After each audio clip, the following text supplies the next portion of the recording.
Thanks for tuning into Dirty Teeth and welcome back to the channel. On today's episode, I catch up with Jay Petervary fresh off the plane from Alaska. Before doing laundry and putting everything away, he was gracious enough to take me through every piece of his Iditarod riding kit and detail what worked and what didn't. Enjoy. I unpacked my bag, but it just sits here. I'll actually make notes about all this. I'll build a spreadsheet, I'll put notes next to all of it, and then I'll have that for next year and other years. So this is 100% everything that I carried. I used a new Phoenix Light this year. I really like it. I was trying to get something that had a little bit of a wider beam. I'm looking forward to using it in my summer riding and see where it brings me. And here is repair stuff. You see a clamp. We used racks, so you should always have a clamp if you have racks. In here is like flat repair stuff. I kind of have it organized in there. There's a little bit of glue in there. There's a valve stem and a cable, as well as some safety pins, wire, and needle and thread. So kind of a typical repair kit. Also falls into the summer, but never needed it, so that's great. eTrex 30. I also have the Alaska Topo SIM card in there. I love to be able to look at the terrain, learn the terrain actually. I zoom in and out. I want to know what that mountain's called. I want to know what that river, that lake is called, and I could see that on here. So for me, it's an educational experience as well. It's not just a line on a screen. And so yeah, I had one track loaded up here, and then as a backup, I have a Gaia app on my phone. I really love the Gaia app. You can download offline use, and I did use it for the finish and looking at some of the options I had loaded on there. So 2 pieces of nav, but awesome. Let's see here, this was on my down tube, and this was a thermos and a cup, and this got used plenty. Looks like I got some leftover food here, some hand warmers, and plenty of batteries. I actually didn't go through that many batteries. I'm pretty psyched on that, and we did a lot of night riding. Even just like a small tip like this, like you take a freeze-dried meal and you just repackage it because that packaging is really big. Carry one package that I could put this in to protect it because I don't carry a pot. Little hack there. The saw, the almighty saw that I was psyched to bring. Never used it. It's okay, we had changed of plans, and we'll talk about that maybe later. But anyway, didn't need saw, never did end up building a fire. Carried fire starter. Emergency, always need to have it. I actually had that on me. No, I had this on the bike. One spare tube in a plastic bag, you see, prevent from other rubbing on it. Insurance. Looks like some leftover ibuprofen. Yep, I need that. I'm old and achy. And another Phoenix headlamp, another just an experiment. And honestly, I wouldn't bring it again. I wasn't psyched on it. I'll use it for some other riding and some summer stuff. For ITI, I really like a spot that I can look deep into the woods for, whether it's for a bivvy spot or for a trail or looking across a swamp. And this just doesn't have the reach that a spot would have. I typically use the Princeton Tech Apex because it goes between a flood and a spot. I'll probably move back to that light. Soft flask, this is great. Sits in the back pocket or the inside pocket. I put drink mix in here from my hose on my hydration bladder, and that's how I make some calories, just something tasteful. Dermtone went through almost the whole stick. It was new when I got it. It's almost empty. Really good for wind protection. It's as equal to putting something like almost a cloth on your face. It's pretty amazing. Don't leave home without it. Love these pants. So Stio brand, it's called the Pinedale pant. I like it, it's really lightweight. We never wore long underwear, but a couple of pockets. Had kind of this cue sheet in there that the event gave us, which is kind of nice. So mileages to the checkpoints. Typically there would be one set of hand warmers in here, and that's kind of, I put those there, and I don't use it until it's kind of the one I use when I'm in my sleeping bag, because I have some pretty bad hand circulation. So when I'm in my sleeping bag, I always know I have a hand warmer, so I'm gonna crack that before I get out of the sleeping bag in the morning. In the rear pocket, seems to make sense to me, that's where I keep my toilet paper.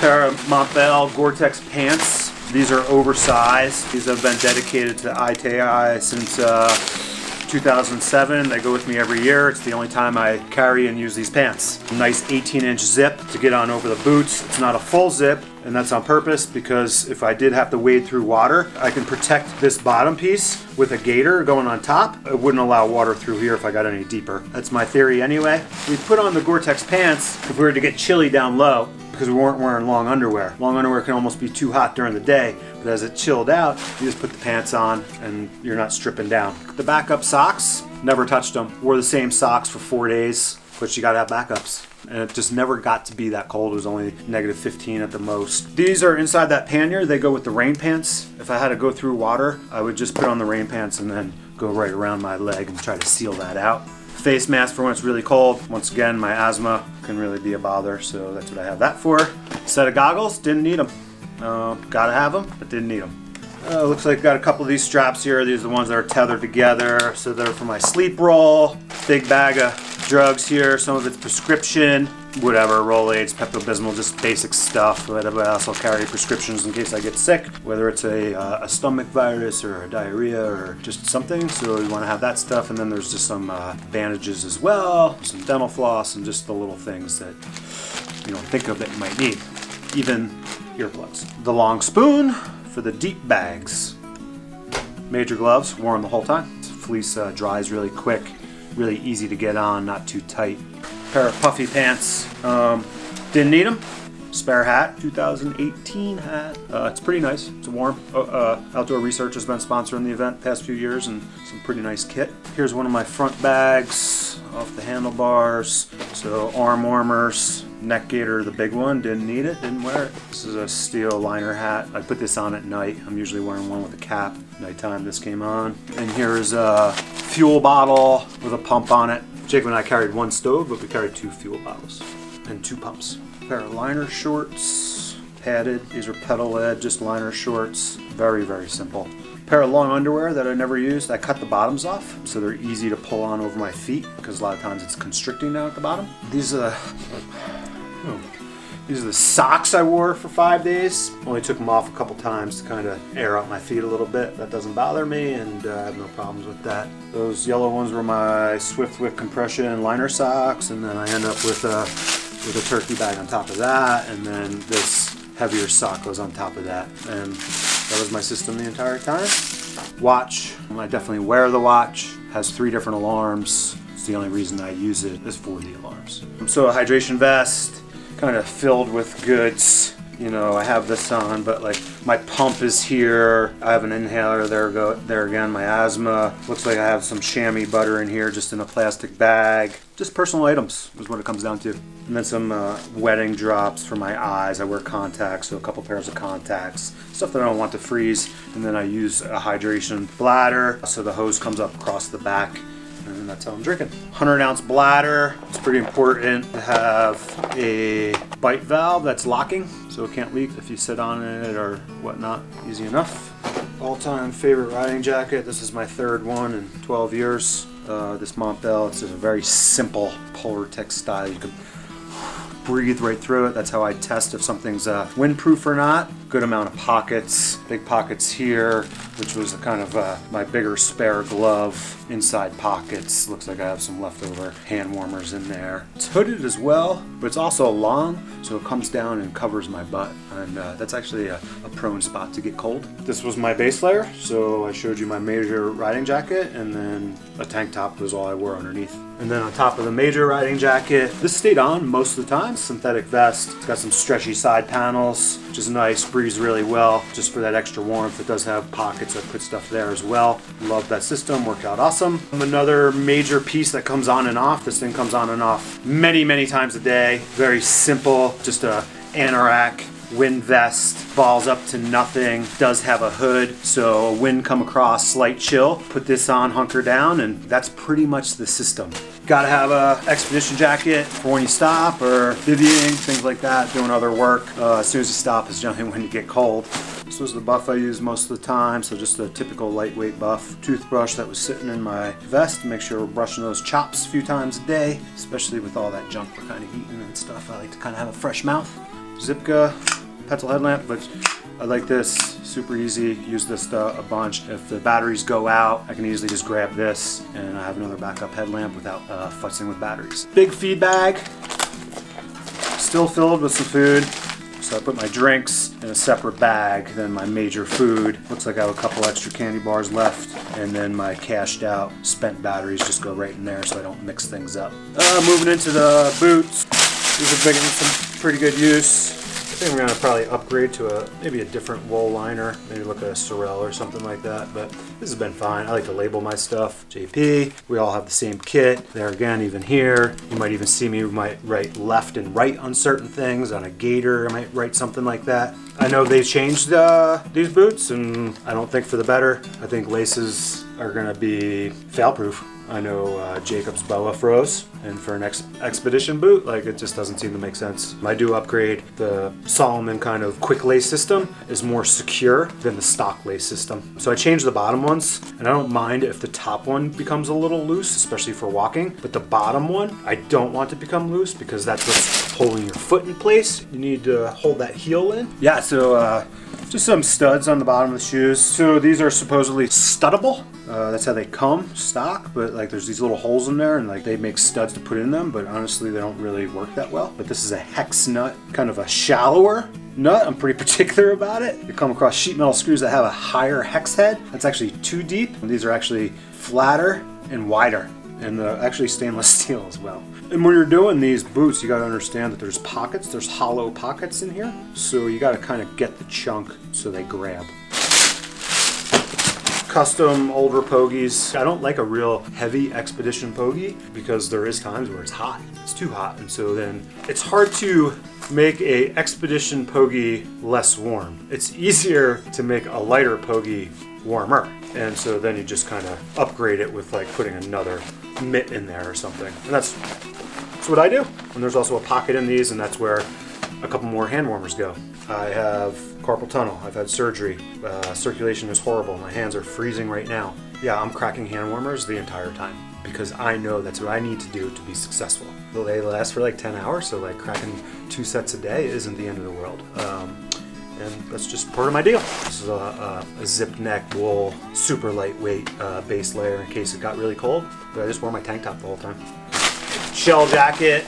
I've put it on a couple times. It's another way to trap that heat without putting on a heavier jacket. You need to have it anyway, wet snow. So that kind of just lives in there. Looks like I got a Louisiana red bean and rice left over. Maybe we can have that for lunch today, Alan. Yeah, I'm hungry. Whoa, hungry! Expedition mitts never came out. Gotta have them. Expedition balaclava, full face mask. The gorilla balaclava. Covers nose and everything. Never needed it. Heart rate monitor. No, we didn't do that. Let's see what's in this one. Major riding hat. Love this pedal lead. Kind of their winter cap. A little wind. It's got really nice structure. You know, it's the small things that make a big difference. New to me hat that I love. This is my soft feeling on my nose. Oh, so nice. Not sponsored by Oakley by any means, but I buy their glasses. I love their lenses. If you get a prism polarized lens, you will know why. Also brought a couple lenses for flat light and night riding. Actually, I only used that polarized lens the entire time. It's quite nice. Gaiters, you just wear them from start to finish. There's no reason to like not wear them. If they tend to be a little warm, you can just undo the top and like open that cuff up a little bit, let some heat out of there. Otherwise, just put them on. No worries. Walk right through the water, deep snow. I guess we're down to the sleep kit. I'm standing on the pad I used. Full length closed cell thermarest head. Bomber, step on them, work on them, no big deal. My -25 Western Mountaineering Puma. Love this. Has a nice gore shell to it, so it can't wet out if snow is falling, which it was if we did get snowfall while sleeping. And that coupled with this MSR bivvy. Love this bivvy, super roomy. The piece that's facing the ground is more durable. The piece that's upright is more breathable. It's a really good balance of protecting the bag, but plus breathing, so I'm not wetting things out.